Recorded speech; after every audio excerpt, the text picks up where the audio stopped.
warahmatullahi wabarakatuh.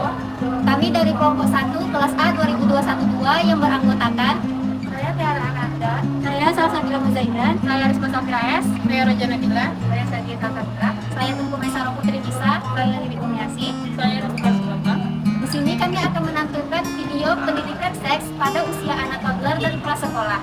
Selamat menyaksikan. Indonesia darurat kekerasan seksual terhadap Ini anak-anak dan berpotensi perempuan. menjadi pelecehan seksual terhadap yang anak kerap disertai dengan terjadi. Untuk itu kekerasan. diperlukan edukasi untuk mencegah kejahatan anak yang meningkat dalam Kasus rentang kekerasan waktu seksual pada anak juga 2019 terjadi di Kota Padang, Sumatera Barat. Berdasarkan data Kementerian Pemberdayaan Perempuan dan Perlindungan Anak, didapatkan data 21.241 anak yang menjadi korban pelecehan seksual di dalam negeri ini pada tahun 2022. Sehingga, berdasarkan kasus ini membuat para orang tua menjadi khawatir dan resah terhadap anaknya. Sehingga sangat dianjurkan kepada para orang tua di luar sana untuk mengajarkan anaknya tentang pendidikan seksual, memantau dan juga melihat perkembangan anaknya dan juga lingkungan sekitarnya, agar tidak terjadinya pelecehan seksual pada anaknya. Nah, banyak faktor terjadinya pelecehan seksual ini. Ada faktor lingkungan, faktor individu, faktor nilai, dan juga faktor keluarga. Nah, sehingga para orang tua harus tahu dan juga harus memberikan edukasi kepada anaknya secara dini. Nah, jika orang tua bingung, bisa dilihat dari video berikut ini. Selamat pagi Ibu. Iya, selamat pagi. Nah, sebelumnya perkenalkan saya Perawat Risma Safira. Nah, kalau saya boleh tahu saya berbicara dengan Ibu siapa? Ibu Ika. Ibu Ika. Nah, Ibu adiknya namanya siapa? Namanya Liwi. Oh, adik Wiwi. Nah, adik Wiwi kalau boleh tahu ini umurnya berapa? Dia masih 4 tahun. Masih 4 tahun, berarti masih kategori anak prasekolah ya Ibu. Nah, Ibu udah dengar berita yang pada booming pada saat ini? Ini bukan dia banyak tabung apa itu kan ya sosial. Nah, benar. Jadi tujuan saya kemari di sini saya ingin melakukan penyuluhan Ibu, atau di sini saya akan mengajarkan nantinya ada Ibu bagaimana cara mencegah agar tidak terjadi pelecehan tersebut pada dirinya.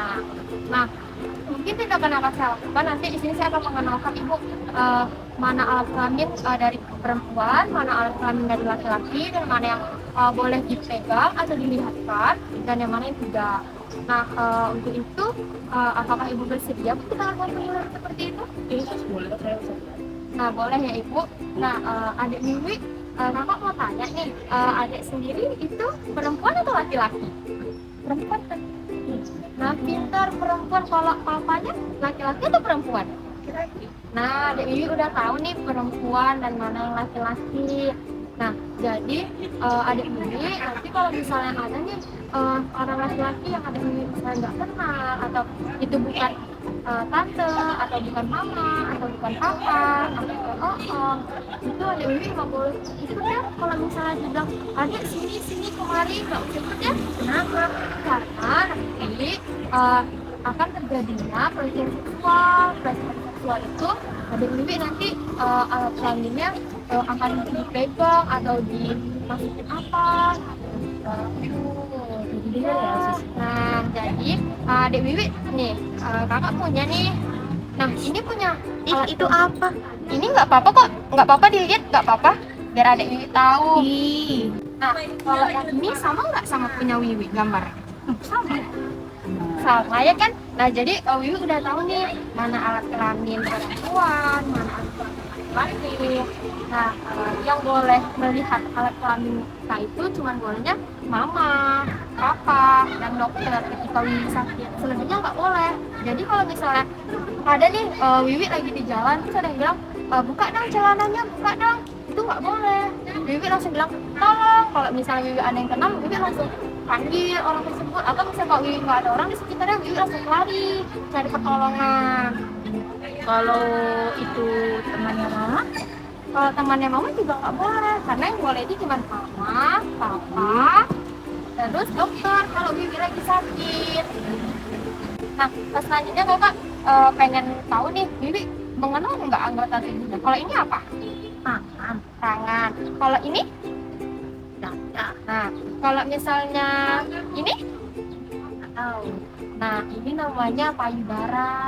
Apa itu? Payudara itu atau susu. Nah, susu ini Susu sapi. bukan. ini susu yang dimiliki manusia. Nah, itu juga termasuk alat genitalia. Nah, itu kita nggak boleh juga liatin ke orang. Kenapa? Tapi tadi ini aja yang nggak boleh. Nah, itu salah satunya. Tadi alat kelamin yang nggak boleh kita liatin.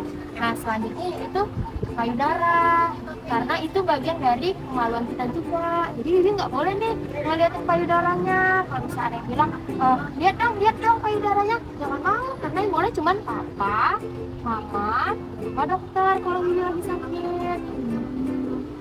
Bukti? Nah, coba ulangin apa yang kakak sampaikan tadi. Nggak boleh mengambil alat kelamin sama orang yang nggak kenal. Terus juga nggak boleh mengambil payudara. Tapi sama mama, papa, sama dokter kalau misalnya lagi sakit. Nah, benar. Nah, kalau misalnya Wiwi di sekolah nih, misalnya lagi nunggu jemputan mama, itu kalau misalnya ada yang bilang, "Adi ikut yuk, om jemput nih, om beliin es krim," itu nggak usah mau, nggak boleh. Tapi es krim enak kak. Iya, tapi nggak boleh ikut ya. Tapi kalau mau kayak mana? Nanti belinya sama mama aja. Mama kasih. Mama yang kasih. Nah, baik Ibu, untuk penyuluhannya apakah ada ingin ditanyakan lagi? Nah, baik Ibu, di sini juga saya juga lihat Ibu udah mengerti dari apa yang saya sampaikan. Ibu sudah mengerti yang mana alat kelaminnya, yang mana harus ditunjukkan, mana yang enggak, siapa yang boleh melihat, dan bagaimana kondisi dia saat berada di tempat sepi. Nah, kalau jika pulang sekolah itu jangan mau ikut orang, karena pada dasarnya sekarang rawan terjadinya penculikan, yang mana tujuannya itu untuk melakukan seks pada anak.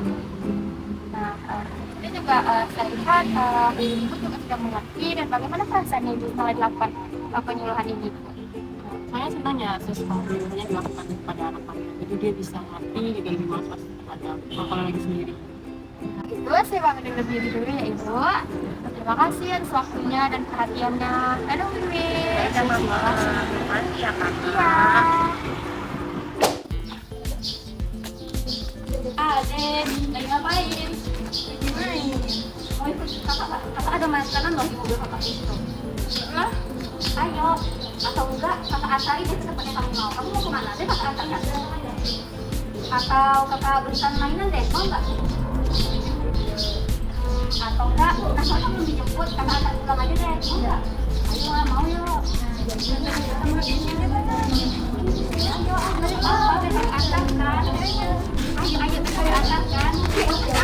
itu ibu. Kamu ngapain tuh? Kamu sini. Itu tadi karena ada bapak jahat. Mau dibawa makanan, terus dia mau diberikan mainan. Terus sama itu tadi kakak tadi tuh mau antar pulang, terus dia mau tadi. Udah dibilang nggak boleh, tapi dia mau. Terus tadi kena tarik. Ada yang luka? Kan tadi udah aku bilang, kamu udah diem. Coba tengok. Kamu benar ibu? Ya, Oja mau pulang ya. Kalau dia udah ke orang tuanya dulu ya. Ya Oja mungkin bisa dulu ya, jangan nangis lagi.